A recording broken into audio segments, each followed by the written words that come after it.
अब वामन भगवान का अवतार हुआ और यज्ञ चल रही है। यज्ञ में महाराज बलि पर प्रवेश कर गए। वामन भगवान गेट पर खड़े हैं और गेट पर जब खड़े हैं तो वहां से द्वारपाल आदि तमाम लोग हैं, वो सब सारे लोग आए स्वर्ण चांदी आदि सब लेकर और देने लगे भगवान को। तो भगवान हमारे कोई छोटे मोटे नहीं है, ये आप जान लो। वामन भगवान की कथा इतनी है, नट 1.5 घंटे की कथा है वामन भगवान की। और मैं कितनी गति से जब कहता हूं कथा, जब ट्रेन जितनी गति से चलती है फास्ट ट्रेन, जब उतनी गति से कहेंगे तो 1.5 घंटे में, और कहीं भैया ऑटो रिक्शा जो है इसकी गति से चलेंगे जैसे जैसे समझाए हैं तो ये 6 घंटा साथ लागी। लेकिन इसको हम बहुत सटीक तरीके से 15 मिनट में पहुंचाएंगे। विराट भगवान की जय हो। क्या करत हो? बोलिए वामन भगवान की, विराट भगवान की जय हो। बलि के द्वार पहुंच गए परमात्मा हमारे। ब्राह्मण रूपाय वामनाय इमाम त्रीणि पदान पृथ्वीम अहम संपददे।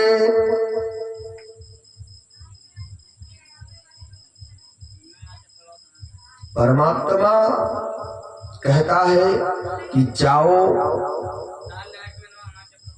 बताओ कि मैं भिक्षा नहीं लेता। तब बोले महाराज क्या लेना चाहते हो? बोला इस महल का मालिक कौन है? बोले वो पूजा कर्म में बैठे हैं। बलि के यहाँ कोई झूठ नहीं बोलता था शुक्राचार्य के अलावा। गुरु तो झूठ बोल सकता है, 8 जगह ऊपर अपने शिष्य को बचाने के लिए किसी भी हद तक गुरु जा सकता है। एक बात और बताऊं, हम बहुत छोटे थे 15-16 साल, तो हम बूढ़ों के पास अक्सर बैठते हैं, हम युवाओं बच्चों के पास नहीं बैठते हैं, क्योंकि उनकी कामना और वो अपना सही है ही नहीं, तो हमको क्या सही करेंगे, है नहीं। तो एक मोहम्मदन थे बाबा, वो आए तो हमने चाय वगैरह उनको पिलाया। पिलाने के बाद बैठकर बात करने लगे। हमसे बोले कि बताओ महाराज जी कि दोस्ती किससे की जाए? हम कहा ये तो बड़ी सस्ती है दोस्ती। तो बोले महाराज सस्ती है? हम कहा और क्या, ले देकर देखो, तुरंत बनेगी तुरंत बिगड़ जाएगी।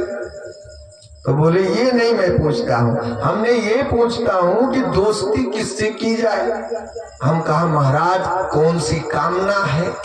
भाई कामना के हिसाब से ना दोस्ती की जाएगी, किससे दोस्ती की जाएगी? अरे दोस्ती तो परमात्मा से भी किया जा सकता है, लेकिन कुछ मिलेगा उससे? बोले महाराज वो तो सब देने वाला है, लेकिन उनका दिखाई तो नहीं दे रहा है नहीं? भाई बात करनी चाहिए। वो प्रभु मेरे पास आकर मुझसे बात नहीं करेगा, हम अपनी कहेंगे अपनी ही सुनेंगे। फिर दिन भर रात भर में जितनी दिन मेरा काम नहीं, जितनी जल्दी होता, जो टाइम हमने प्रभु को दिया है कि कल मुझे जाना है, मेरा काम अदालत में हो जानी चाहिए। अब हम जी लगाकर वहां गए, अदालत पर गए, जज साहब नहीं आए हैं, और वकील साहब के बीवी लड़का बीमार वगैरह, वो हॉस्पिटल है, मुंशी जी बैठा है, जो सब दूसरे राह वो चला गया, काम नहीं हुआ। बोले परमात्मा पर मुझे विश्वास नहीं है। तो हम कहा देखिए अगर मोहम्मदन हो तो मोहम्मदन ही भाषा से तुम्हें समझाएंगे दोस्ती किससे की जाती है। बोले महाराज बताओ।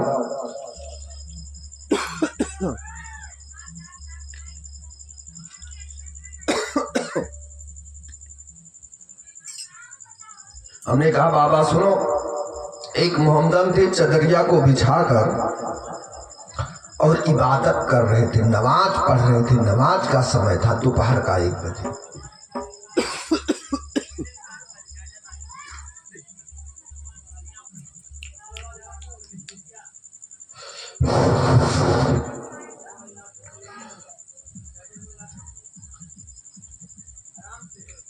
इसी तरीके से प्रभु समझाया हमने उनको कि महाराज इबादत कर रहे थे, एक लड़की युवा अवस्था बड़ी सुंदर तेजी से लंबे लंबे पैर को रख रही थी।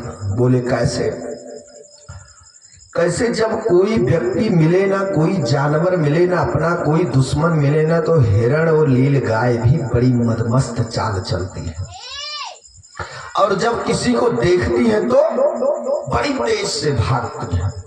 अब वो दौड़ तो नहीं सकती, लेकिन तेज गति से जा रही थी।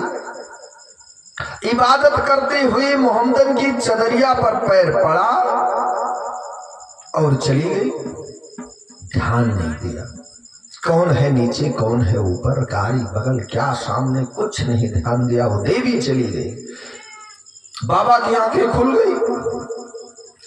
बाबा इबादत करना बंद कर दिए, बैठे हैं, अभी आएगी, अभी आएगी, अभी आएगी। उसी के आने के इंतजार में 6 घंटे बीत गए। 6 घंटे बाद जब लौटी तो रोके बाबा। बोले सुनो, मैं इबादत कर रहा था, तुम मेरी चद्दर पर पैर रखकर चली गई, तब से मैं बंद कर दिया और मैं आपका इंतजार कर रहा हूं।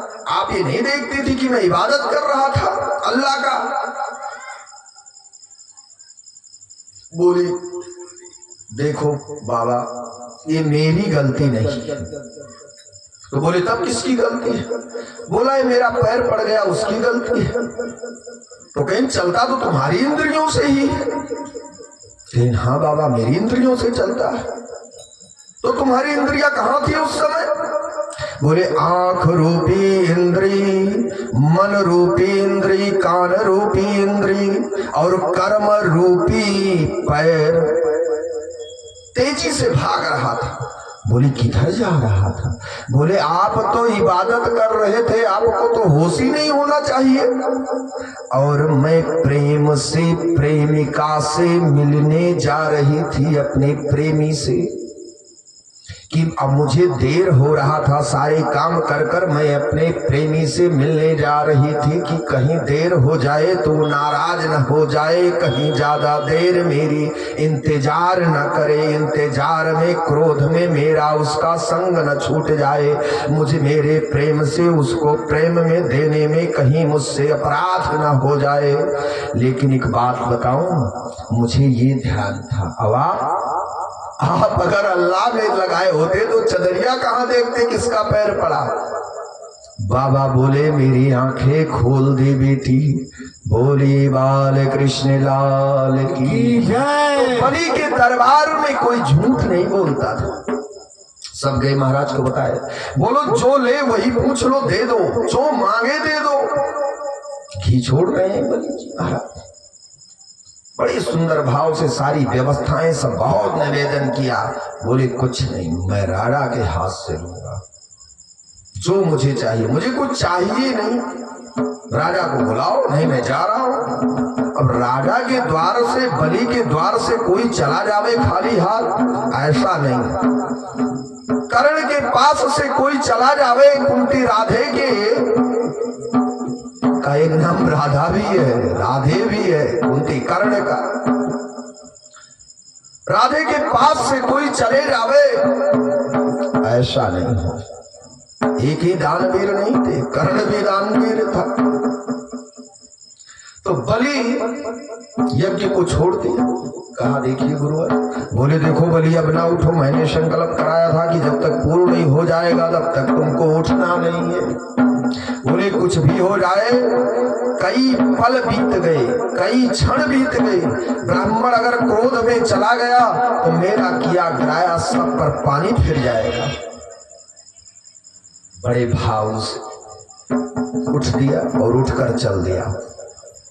जल को संसक्राय नमः, इंद्राय नमः, पृथ्वी पर जल को छोड़ा और मस्तक पर लगाया, और लगाने के बाद आए द्वार पर बलि को देखा।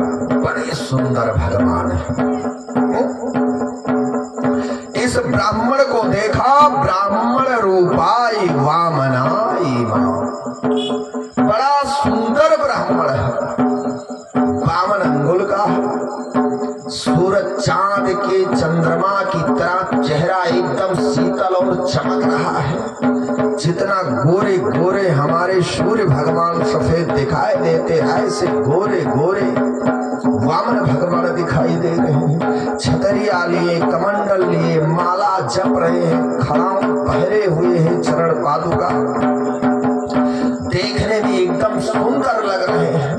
अच्छा, यज्ञ हो रही है, पूर्णाहुति है, अंतिम का समय है, तो वहां सब लोग रहते हैं। पूर्णाहुति के दिन, और दिन रहे चाहे ना रहे, लेकिन पूर्णाहुति के दिन सब लोग भंडारक प्रसाद लेते हैं। और कहते 10 दिन मैंने भागवत 7 दिन हुई मैं नहीं था तो 10-11 रुपया वही चढ़ा दिए। जान लो 1 रुपया रोज की आरती की हो गई है, भंडारा प्रसाद ली, वही 10 रुपया वो आरती की है।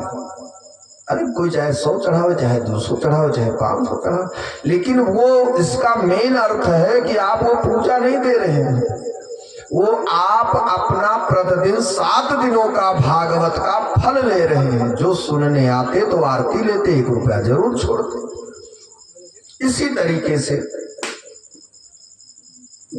वामन भगवान को स्त्रियां, लड़कियां, माताएं, दादी, बाबा, दादा, भाई, जो छोटे बच्चे हो सब कहते हैं भैया आ गई, भैया आ गई। भैया को तो कभी देखा ही नहीं, ये नया रूप है, ऐसा तो कोई ब्राह्मण नहीं है।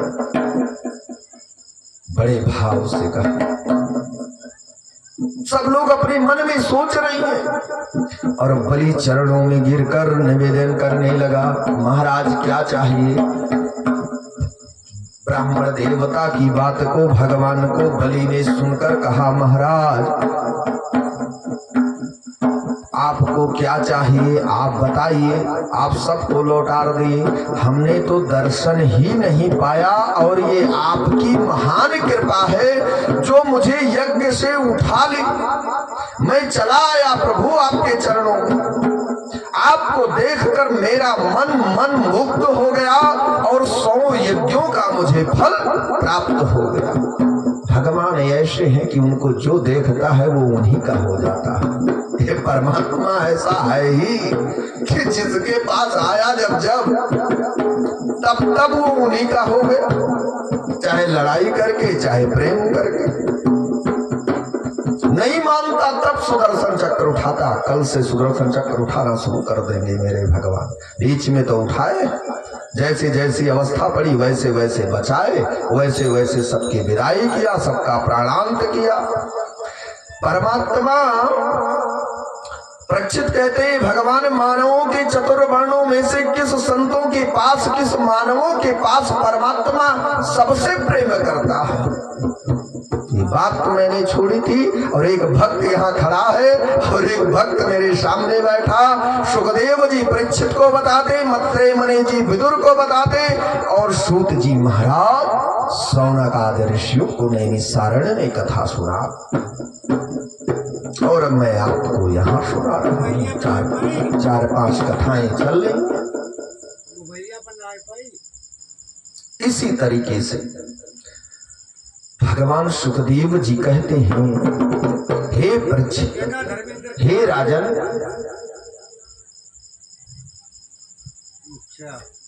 परमात्मा संतों के हृदय में रहता है। तो बोले कौन सा? बोले बिरादरी नहीं देखता, वो चाहे ब्राह्मण हो, क्षत्रिय हो, वैश्य हो, शूद्र हो।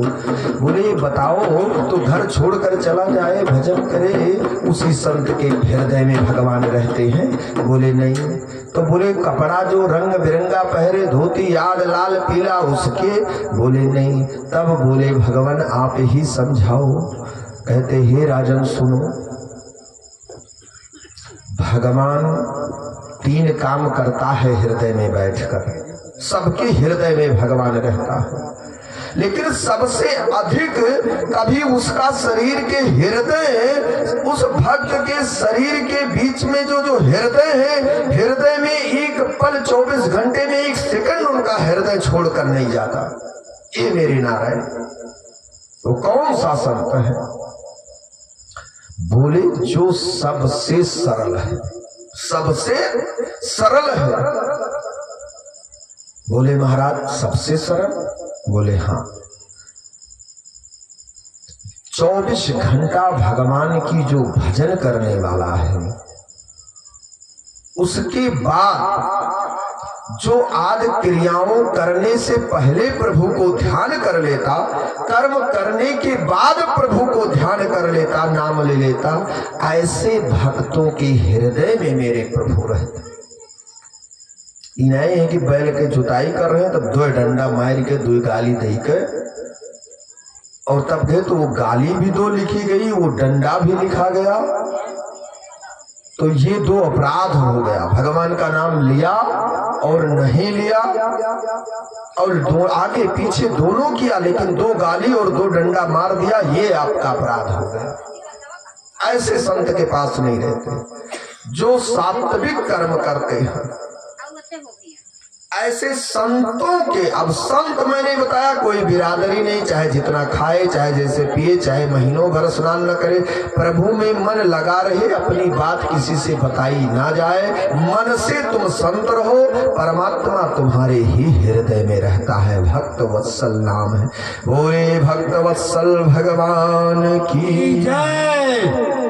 बड़े अभाव से वामन भगवान के पास बलि जी खड़े हैं, निवेदन कर रहे हैं। सारी व्यवस्थाएं को देखकर परमात्मा कहा, क्या चाहिए तुम्हें? बलि कहते, तुम्हें ब्राह्मण क्या चाहिए? बोले, मुझे कुछ नहीं चाहिए। तो किस लिए आए हो?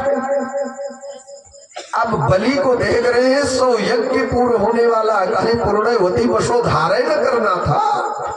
वसोधारा महाराज जो आप करवना कर किए थे, स्वरूपा उठाकर छोड़े थे भी, अब वसोधारा न करना था, पूर्णाहुति न नारियल की डालनी थी, 10 दिक्पाल न करना था, जलाना था न पान के पत्ते पूरा आदि ये सब रखकर कापड़ वगैरह, इतने न कर्म बाकी था। कर्म तो पूर्ण हो गया था सब। और पूर्णाहुति के दिन ही जो नारियल आदि की पूर्णाहुति की जाती है, वो पूर्णाहुति ही उतने बड़े नारियल में तो मेरे वामन भगवान आ ही गए पूर्णाहुति। सोचिए बलि कितना भाग्यवान है। छोटा सा नारियल 4 अंगुल का, और हमारी आपकी लंबाई कितनी है?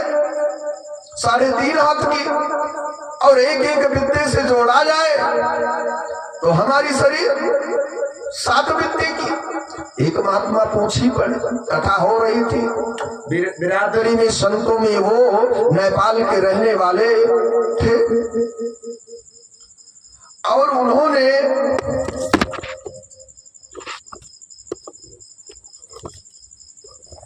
कहा, महाराज 7 ही बित्ते की ये शरीर है। हमने कहा, हाँ महाराज, तुम्हारे कहने अनुसार ये 7 बित्ते की शरीर है, अब हमारे अनुसार ये नहीं है। तो बोले, महाराज नहीं है। हम कहा नहीं है। तो बोले, महाराज तब कैसे है? हमने कहा, हम तुम्हें वो बताएंगे जो तुमने कभी सुना और सोचा नहीं होगा। हम इसका वर्णन ऐसा करेंगे कि तुम भूल जाओगे जीवन में कि हमारी शरीर इतनी है। मैं प्रैक्टिकल करवा देता हूं तुमको। बोले, महाराज बताओ। अब वो हवन कुंड वगैरह के बारे में तमाम बात करने लगे। इतना अंगुल, 2 अंगुल, 4 अंगुल, ऐसी इतनी गहराई कितनी होनी चाहिए, ये है वो है। हमने कहा, जीवन भर तुम 2-2 रोटी खाते, 4 रोटी खाते, सारी दाल चावल आदि सारी व्यवस्थाएं हैं। 2-4 मेर की सब्जी हो गई, 2 तरीके से दाल हो गई, 2 ठो रोटी खाए, है नहीं? सारी पकौड़ी, उसमें 2-4 पकौड़ी आ गया, वो भी खाए। बाद में लाकर थोड़ा दूध दे दिया गया, उसको भी महाराज आप 1 गिलास पी गयो। तो गहराई कितनी है, इतने हमने बताया। अब तुम अंदाजो कि हवन कुंड की गहराई कितनी होती है। अब इसके वर्णन के लिए अनुभव करिए। हमने कहा, ओम सहस्र श्रीरेखा पुरखा सहस्रछा सहस्रपाद सा भूमि गुंग सर्वत अस्पृत्वा अत्तथिष्ठ 10 अंगुलम। हमने कहा भगवान के 1000 सिर हैं, 1000 आंख है प्रभु के पास, 1000 पैर वाले हैं, और प्रभु के ये सा भूमि सर्वत अस्पृत्वा यथिष्ठ थिष्ठ दशांगुलम, 10 अंगुलियों के बीच में ये पूरी ब्रह्मांड, ये पूरा विश्व जो प्रपंच है बना है, ये सब प्रभु के हाथों में व्याप्त है। आप सोचते हैं कि 50 तल्ले की बिल्डिंग बन गई, 100 तल्ले की बिल्डिंग बन गया, इतना पेड़ लगा दिए, ये कर दिया वो कर दिया, ये भार उतना ही है पृथ्वी पर। पृथ्वी तब पीड़ित होती है, भी आगे चलकर बताएंगे, तब भगवान का होगा। पृथ्वी जाती है गौ के रूप में ब्रह्मा के पास। तो मानव की 3 ही गति होती है, गणंत भूकंप जलम।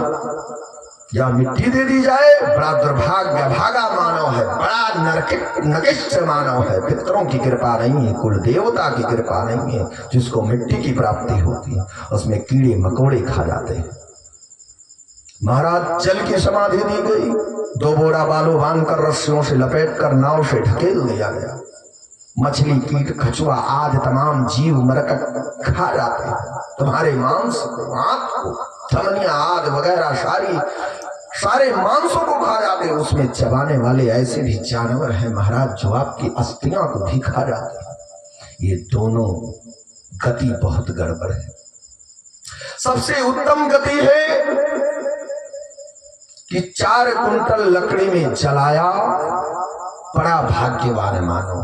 जला वही जो भागवत रूपी ज्ञान यज्ञ को प्राप्त किया है, वही जला। और जिसको ये ज्ञान नहीं है, गोविंद की कृपा नहीं है, वो कहां जला? वो तो जले नहीं। वो तो ऐसा हुआ, कुछ लोग की और दुर्गति होती है, कोई तो मिट्टी पा गया, अब कोई लड़कर ऐसे बहा दिया गया। आंधी तूफान पानी आदि से उनकी हड्डी शरीर आदि कुत्ते चील कौवा आदि नोच नोच खाते हैं। आंधियां तूफान आती हैं, हड्डियां पेड़ आदि वृक्षों पर जाकर मंदिरों के सुबाला से टकराती है। जिसकी अस्थियां मंदिर के सुबाला से टकरा गई उनका मोक्ष हो गया। और जो आदि पेड़ आदि तमाम कचड़ों में जा जाकर अस्थियां गिरी, वो नरक है महाराज।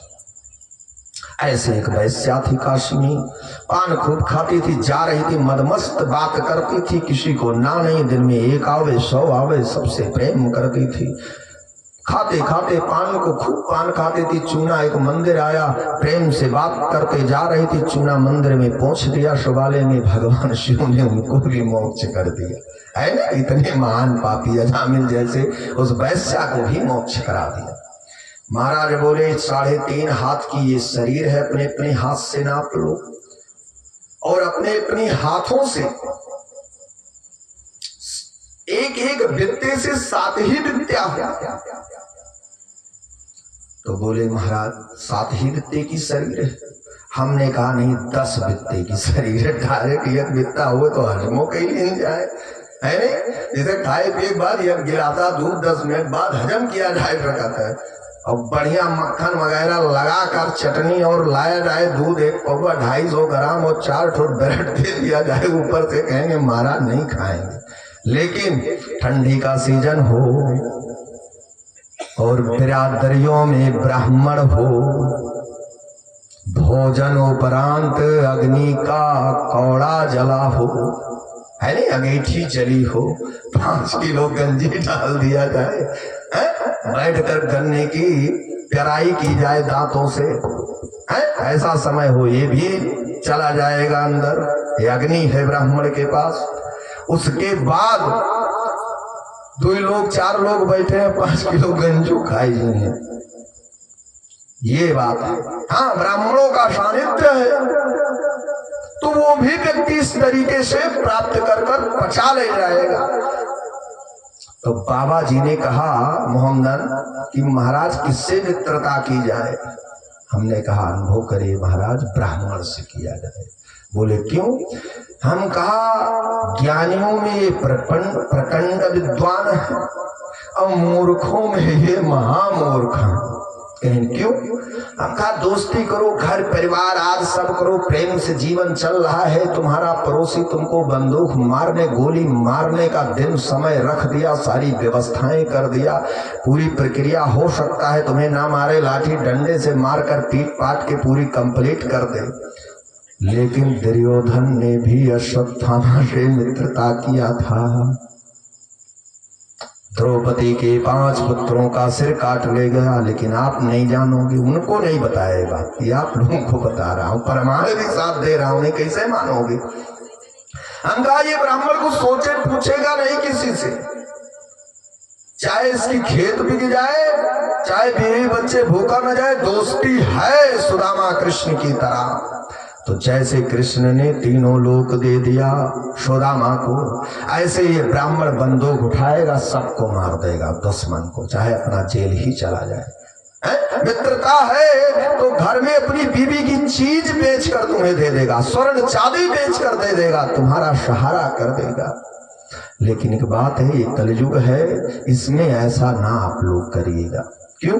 बिगड़ भी जाएगा, सब नष्ट भी हो जाएगा, और वो पाने के बाद 10-20 दिन महीने साल के बाद पहलेगी भी नहीं करेगा। ऐसे नहीं। बोले बाल कृष्ण लाल की जय। ज्ञानी भी है, ज्ञानी भी। वानमन भगवान ने कहा जब तुम्हें कुछ नहीं चाहिए तो तुम पढ़ना चाहते हो तो पढ़ लो। बोले महाराज मुझे पढ़ाई की क्या जरूरत है, मैं जितना पढ़ा हूँ उतने में भी भला हूँ।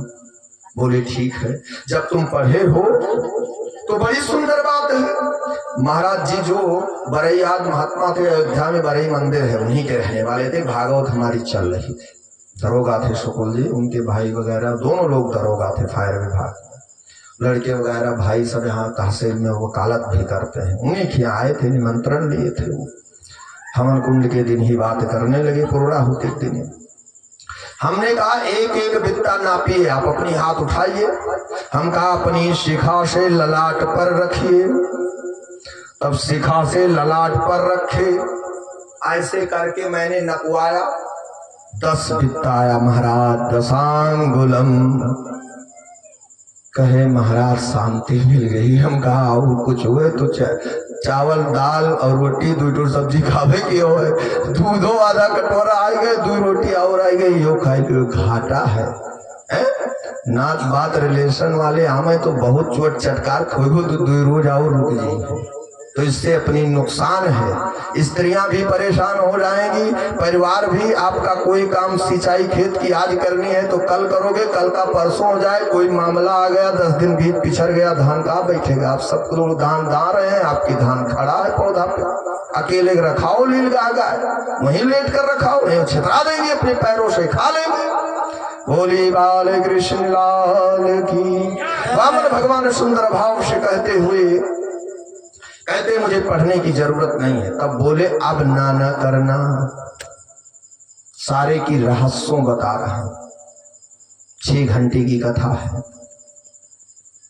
सारे रहस्यों का निचोड़ है। बताए तुम्हें विवाह करना है। बोले ठीक है, मैंने विवाह कर लिया। अब भगवान भक्त के भाव में फंस गए। बलि कहते तुम्हें विवाह करना है। अब आगे पीछे अंतरी मंत्री तो सब खड़े हैं। बोले सुंदर ब्राह्मण ढूंढो, जिसकी सुंदर लड़की हो, जिससे विवाह करना चाहे। सारी ब्राह्मण की कन्याएं को एकत्रित किया गया, छांट लो, जिससे विवाह, आधा राज्य दे दूंगा तुम्हें, सब कुछ दे दूंगा, तुम विवाह कर लो महाराज, यही मेरा दान स्वीकार कर कर पूर्णाहुति कर दो। बड़ा सुंदर पूर्णाहुति दिया भगवान को बलि ने। अपनी पूर्णाहुति भूलकर भगवान की पूर्णाहुति दे रहा है। भगवान बोले तुम्हारी तो पूर्णाहुति अब हो ही गई। भगवान कहते चलो मैंने विवाह कर लिया। बोले विवाह में जितनी खर्चाएं, आज बारात वगैरह डीजे जाएगी, सब नाचने गाने की फुल व्यवस्था मेरी तरफ से रहेगा, तुम्हें कोई चिंता करने की जरूरत नहीं, आप बैठे रहो, मैं साथ आपके रहूंगा। बोला विवाह हो गया मेरा? बोले बलि हाँ विवाह आपने कर लिया महाराज। आप कोई उपदेश? बोले देखो विवाह आपने करवाया तो उपदेश मैं करूं? हाँ, डिग्री कॉलेज भी दे दूंगा तुमको, कॉलेज भी दे दूंगा, सब पढ़ाएंगे बच्चे वगैरह, कोई दिक्कत नहीं। सारे मंत्री आज कर्म करने के लिए दासी दास को लगा दिया जाएगा। तुम्हें कुछ करना नहीं, अपने बच्चों के साथ ऐश करो, भगवान का भजन करो। प्रभु मैं रोज आपका दर्शन करता रहूंगा, आपका हर पल मैं याद करता रहूंगा, आपको जाना कहीं नहीं, मेरे पास रहो। भगवान बोले सब ठीक है, आगे बताओ। बोले और क्या? फिर बेटी बेटा बड़ा होंगे, फिर उनका विवाह होगा, हम आप फिर चलेंगे भगवान के यहाँ, शरीर को छोड़ देंगे। कहा बस इतना ही। बोले और मैं तो नहीं जानता, अब तुम पढ़ाई ज्यादा किए हो, तुम ही बताओ, हमें तो नहीं लगता तुम 5 साल के हो कि तुम कहीं पढ़ने गए हो, और क्या बता पाओगे? भगवान बोले चलो ठीक है, ये सब बात बढ़िया है, लेकिन एक बात जो मैं तुमसे पूछता हूँ वो बात बताओ। जब विवाह की बात हुई तो जितनी दादी लोग बैठी थी, बाबा लोग बैठे थे, वो सब सोच रहे हैं अगर ये हमारा नाती होता तो कितना सुंदर है, आज राजा देखो, हम लोग की मुक्ति मिल जाती। माताएं और दादा कहते हैं अगर ये मेरा बेटा लाडला होता तो कितना सुंदर होता। अबे किसी का लड़का कुछ बताने लगे तो सब लोग यही सोचने लगे जो पूछो वही बताता है, जो पूछो वही बताता है। ये हमारे घर पैदा होता तो कितनी सुंदर होती। जैसे हम और ये महाराज जी यजमान चलते हैं तो यही गुरु हैं हम तो चेला हैं, हमका सबका जान है नहीं। बाद में जब बैठते हैं जलपान वगैरह होता है तब जान पाते हैं यही है वामन भगवान वामन की तरह, इनको राजा बलि की तरह समझ लेते हैं। इसी तरीके से भगवान ने उपदेश कराया, कहा सुनो बलि, सब कुछ हो गए, बच्चे वगैरह हो गए, सारी प्रक्रियाएं हो गई, मेरा पूजा पाठ चल रहा है, आप दर्शन कर रहे हैं, मैं दर्शन दे रहा हूं। आज समय पर मेरा बीवी मर गई, मेरे बच्चे मर गए, तो बोले महाराज सब लोग आएंगे, बैठेंगे, रोएंगे, आएंगे, फिर दफना दिया जाएगा। तो बोले महाराज बेटा मर जाने के बाद क्या होता है? बोले बाह खाली हो जाता है। और बोले हमारी पत्नी को क्या करो? बोला उसकी कमर टूट जाएगी। तब बोले महाराज वो दर्द वो तो आपको ही सहना पड़ेगा, सब आएंगे रोकर चले जाएंगे, लेकिन रोना तो तुम ही को पड़ेगा, तुम्हारा परिवार है, ये माया है, प्रेम है, इस बंधन में तुम बंधे हो। भगवान ने कहा यही तो दुख है, मैं इस माया में नहीं फंसना चाहता। बोले महाराज नहीं फंसना चाहते हो तो क्या चाहते हो?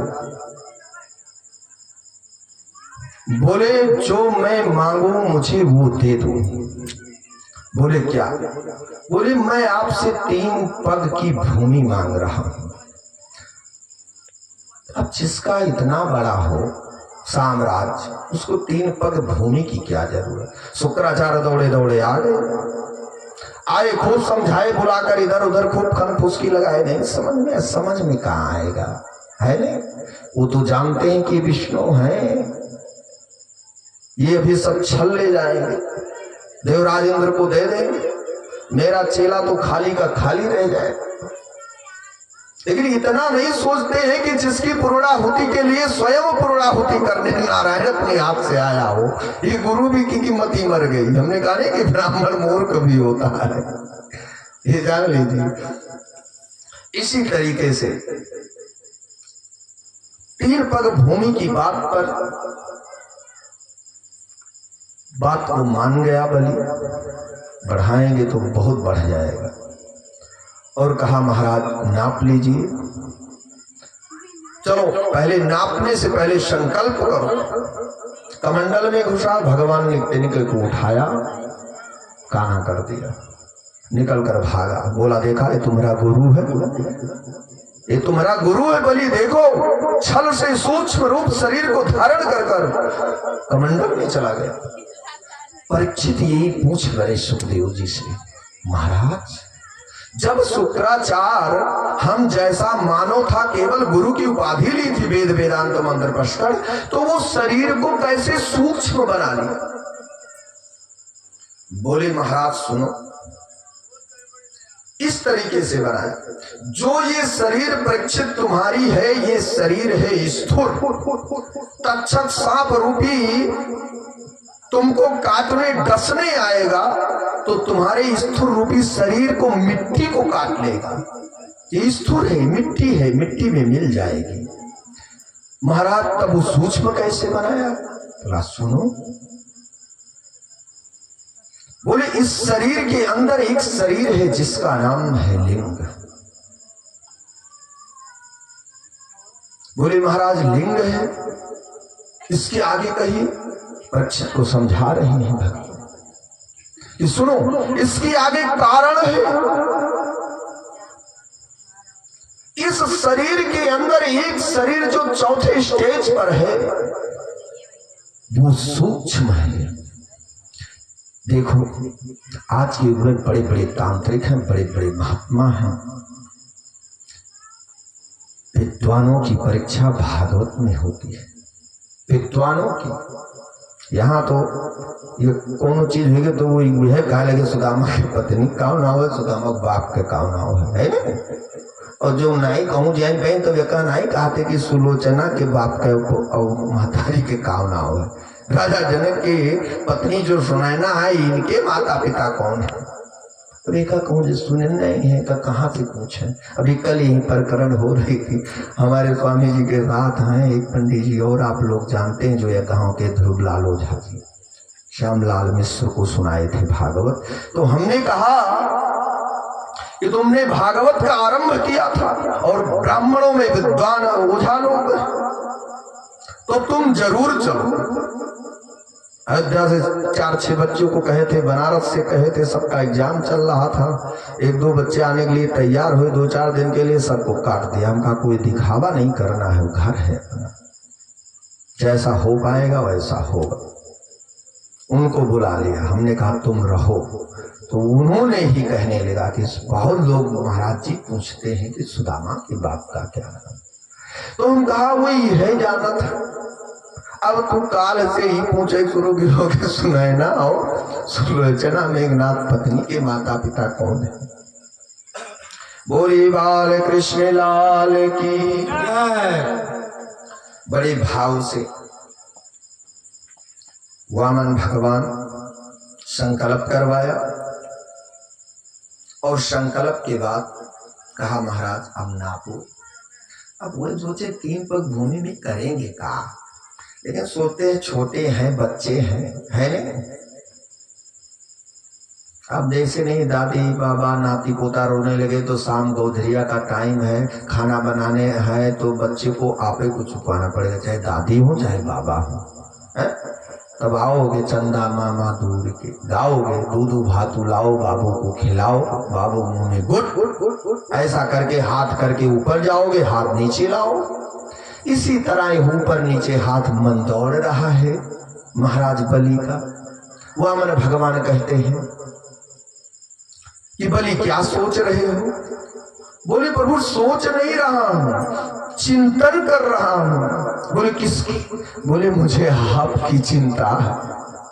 देखो जिसकी चिंता परमात्मा करता है, आज वो भक्त उसी की चिंता करता है। ये भक्त चिंतन करना चाहिए, लेकिन ये परमात्मा वामन भगवान का स्वयं चिंता कर रहा। 3 पग भूमि तुम करोगे क्या?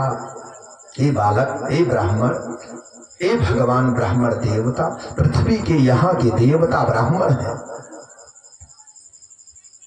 देखो भगवान सबके हैं और भगवान के देवता हैं और देवता के हम आप हैं। तो देवताओं के देवता इंद्र हैं और देवताओं के देवता इंद्र हैं और इंद्र आदि देवताओं का भगवान विष्णु है और मृत्यु लोक के देवता ब्राह्मण हैं। जितनी बड़ी उपाधि देवराज इंद्र को है कि सारे देवताओं के मालिक इंद्र हैं, तो यहाँ सारे बिरादरियों का मालिक ब्राह्मण है। यही गुरु है, यही भगवान है, यही देवता है। बोले महाराज ये कैसे? बोले ब्राह्मण पूजनीय है, ब्राह्मण को परशुराम जयंती के दिन ब्राह्मण दर्शन करना चाहिए, विजय प्राप्ति करनी है, जीवन में भक्ति प्राप्त करनी है, कहीं हारना नहीं है। तो परशुराम जयंती के दिन ब्राह्मण का दर्शन करना चाहिए और गुरु पूर्णिमा के दिन मुक्ति लेना चाहिए। गुरु का दर्शन जो दीक्षा मंत्र लिए उससे आपका मोक्ष हो जाएगा, शरीर मरने पीड़ा आदि कष्ट नहीं होगी, भगवान के चरणों की प्राप्ति स्वर्ग की प्राप्ति हो जाएगी। हमने आज कई दिन से यही कह रहा हूँ, किस स्वर्ग में जाओगे, एक स्वर्ग इंद्र का नहीं है कि वहीं जाओ तबला बजाओ। अब मेनका उर्वशी ये नाचे तो तुम वही नाच देखो। अरे ऐसे ऐसे लोग हैं कि कई हैं, इंद्र लोक हैं, स्वर्ग लोक हैं, मेघ लोक हैं, ये सब स्वर्ग हैं। चंद्र लोक स्वर्ग है, सूर्य लोक है, मंगल है, बुध है, राहु है, प्रहलाद लोक है, ध्रुव लोक है। ये बहुत बार अनेक है, अनेक पृथ्वियां हैं। अब जो नहीं आए नहीं सुने अब हम क्या करें। बोले बाल कृष्ण लाल की जय। बड़े भाव से नापना शुरू कर दिया, एक पैर को नीचे बढ़ाया, पाताल लोक नाप लिया, दूसरे में ब्रह्म लोक तक गए भगवान। वैकुंठ लोक तक कहाँ जाएंगे, वो तो अपना है, ये है घर नीचे, उसमें कोई दखलंदाजी कर ही नहीं सकता।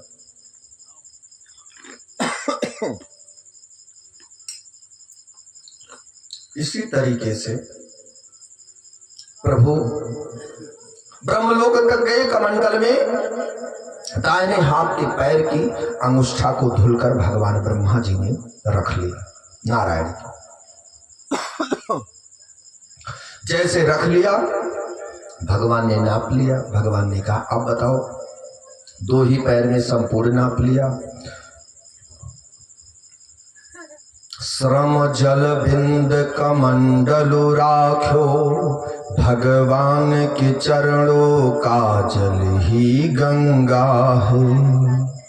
ब्रह्मा जी ने रख दिया, भगवान का चरण ही गंगा है। चौपाई को ध्यान से समझो। शर्म जल बिंदु कमंडल राख्यो, जल बिंद पसंद कमंडल राख्यो। गला बैठ गया आपको, मिश्री खा लो, थोड़ा लौंग खा लो। श्रम जल बिंद कमंडल राख्यो, श्रम बिंद जल कमंडल राख्यो। भगवान के चरणों का जल ही गंगा है, चरण ही गंगा है। क्या? चरण ही गंगा है। यही समझो। आगे बताएंगे भी भगीरथी का जन्म होगा, राम जी का होगा, बस कृष्ण जी का करा देंगे। बड़े परम सौभाग्यशाली बलि जी महाराज कहा अब बताओ क्या करें प्रभु, अब तो हमारे पास है ये नहीं कुछ। शुक्राचार्य अपने लोग भाग गए, कहे अब तो चेला लुट ही जाएगा, अब क्या जरूरत है रहने की। है चेला के पास कुछ ना हो तो गुरु जी के रहने क्या जरूरत है। अरे कुछ रहेगा तब ना वो दशांश देगा। अब उसका हाथ पैर काम ही नहीं करता, कमा ही नहीं पाएगा। तब ऐसे ऐसे दैत्य की गुरु है, जैसे जो साहब बंदगी आसाराम राम रहीम शुद्ध ब्राह्मणों को छोड़कर जो अलग अलग फंस गए, उनकी यही दशा है। उनके घर में सुख शांति नहीं है, कोई कहने में नहीं है, सब लोग इधर उधर फंसे हैं। कुल गुरु आदि को छोड़ दिया, सारी व्यवस्थाएं सब नष्ट हो गई। अब वो परेशान है, मांग रहे हैं। कहाँ मांगोगे? पता नहीं कौन बिरादर है, कौन से कैसे तुम गुरु ले लिया, बड़ा बड़ा घर देख लिया, बड़ा बड़ा रसोइया का पंडाल चल रहा है, उसमें हर बिरादरी परस्कर खा रहा है। अब आप कहाँ हैं? दोष क्या है? दोष सिर्फ शरीर को टच होने की दोष नहीं है राजन है? अभी देखो मोहम्मदन जल पिए, तुम अपने हमारे हिंदू हो तो कहोगे गिलासा धोकर पी लिया जाए। मान लो होटल है धोकर पी लिए, ये दोष नहीं है। खाने पीने में दोष है, हर चीज में दोष है। अगर उसी लड़की से प्रेम हो जाए, चाहे चमड़े बनाने वाला जूता की चमकटी की लड़की है, बड़ी सुंदर है, तुम ब्राह्मण हो, क्षत्रिय हो, वैश्य हो, शूद्र हो, उसके प्रेम में झूठा है बोलो। इसलिए जिस शरीर से जिस नलके से 10 साल, जिस कुएं से 10 साल पानी ना निकाला जाए तो वहां से बास आने लगेगी, बदबू आने लगेगा, गंध आने लगेगी। जिस शरीर से, जिस मुख से 24 घंटे में अगर 10 बार भगवान का नाम ना लिया जाए तो क्या निकलने लगेगा? थूक, थूक निकलने लगेगा। बीबी, बेटी, बेटा, माता, पिता आदि सबको गाली देना शुरू कर दोगे, आओ भाव सबको डांटना शुरू कर दोगे, क्योंकि तुम्हारे अंदर भगवान है ही नहीं, तो तुम करोगे क्या? है नहीं। अब जब पहुंचे तब वो कहे चाय पत्ती खत्म है, अदरक खत्म है, जाओ सब्जी ले आओ 8 बजे रात के, तो हर दिल दिमाग सही नहीं है, जान तो घरे जा परेशानी होगी। इसीलिए बलि का बहुत ध्यान सेवावन भगवान की कथा सुननी चाहिए। यही एक कथा है जो ज्ञान दिलाती है। और ये महान जौन सब है सब बधे करावत है, एक ही एक कथा है, सब बध है इसमें। भागवत में कुछ है नहीं, बध से मुक्ति मिलती है। ये हम भागवत मुझे क्या देता है? ज्ञान, और ज्ञान से मुझे क्या प्राप्त होता है? मुक्ति मिलती है। और मुक्ति भगवान के चरणों में समेट कर चली गई थी। 2 दिन मैंने ये कथा कहा था। केवल भक्ति यहाँ है, ज्ञान और वैराग्य है, भक्ति है। भक्ति कहाँ है? आप लोग के हृदय में है। भक्ति ना होती तो यहाँ आते नहीं। गोविंद खींच कर लाए हैं आपको अपनी बाई पैर से। भक्ति किस पैरों में वास करती है? भगवान के बाई चरणों में, और मुक्ति दाई चरणों में। दाई चरण न धुले थे गंगा, वही ना मुक्ति कराया 60,000 पुत्रों को। बड़े भाव से आगे को बढ़ाया, कहा गुरुजी आप ही उपदेश करें मेरे भगवान। भगवान ने सिर पर पैर रख दिया, कहा तीनों पग पूरा हो गया। अब दक्षिणा, अब बोले गुरुवर आप ही हो, दक्षिणा भी जैसा हो ऐसा कर लो। बलि ही है ऐसे भगवान भक्त जो 3 बार परमात्मा का ध्यान दर्शन किया। एक बार देखो वामन भगवान के रूप में आए हैं और चरण रखकर और दबा दिया दक्षिणा रूप में। कहां पहुंचा दिया? सूतल, तल, भितल, सुतल। इस पृथ्वी के नीचे तल है, तब भितल है, तब सुतल है। सूतल लोक में पहुंचा दिया। और जैसे सूतल में पहुंचे तैसे प्रहलाद आ गए और प्रभु मेरे सुदर्शन चक्र चतुर्भुज में धारण हो गए। रह नहीं पाई मैया लक्ष्मी, हमारा पोता है। दौड़ कर आई, भली को संभालने लगी। बेटा चोट वोट तो नहीं लग गया? खूब सुहराई। कहीं नहीं दादी माँ, मुझे कोई कष्ट नहीं हुआ। अभी जो कथा आगे सुने हैं उन्हीं को समझ में आएगी ये कथा। लक्ष्मी जी ने कहा था कि प्रभु तुम्हारे चरण शरीर इतने कोमल हैं, मुझे वज्र की दिखा दो। और उसी का आगे कथा चल रही है। अभी महाराज जी जो हमारे आचार्य जी हैं ध्रुवलाल पंडित जी, उन्होंने कहा इस कथा को 1 साल किया जाए तो चाहे खत्म हो। तो हम कहा अब तुम्हारे आगे तो हम तो बच्चा लागित है, अब देखे मैं तो 40-45 है, क्लियर तुम्हें पता नहीं है। और उम्र हमारी 125 बरस की। अब तुम्हें हम कितना समझाई कि जब ब्राह्मण ही साल भर पढ़ाई तो जजमान करी तो का करी? ये बताओ। हाँ, पूरा पढ़ना है, पूरा समझना है तो भागवत में जीयर स्वामी त्रिदंडी स्वामी जी ने लिखा है 2 महीने की भागवत। इस भागवत को सुंदर ढंग से सुनाया जाए तो रिटायर हो ही जाओ। और सब है रिटायर हो, लेकिन रिटायरी नहीं लेते तो क्या करेंगे? नौकरी क्यों है? तो अभी बाबू साहब को कथा सुना कराए, वो 30 लाख के गौशाले खोल देंगे। और ये बाबू साहब हमारे हैं, धन्य हैं, ये भगवान इन पर कृपा करें। कुल्हार गांव से आए हुए हैं, ये भीमपाल से। ये कथा सुनने के लिए रोज आतुर हुआ करते थे। हम कहा इसी टीवी चैनल के माध्यम से सुना करो धीरे धीरे। उसके बाद भगवान के जन्म के दिन आओ कि जो तुम्हारी ये उम्र है ये बदल जाए। आज भगवान के जन्म के दिन तुम्हारा कल्याण हो जाए। बोली बाल कृष्ण लाल की जय। तो एक रूप भगवान का वामन हो गया और लक्ष्मी माता प्रहलाद आदि सहित जब आए तो भगवान चतुर्भुज में धारण हो गए। धारण होने के बाद कहा अब बलि जो मांगना है वो मांग।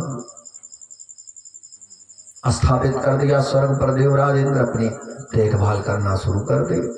क्रियाएं हो रही। कहा महाराज मैं क्या मांगू, मुझे कुछ मांगनी नहीं है।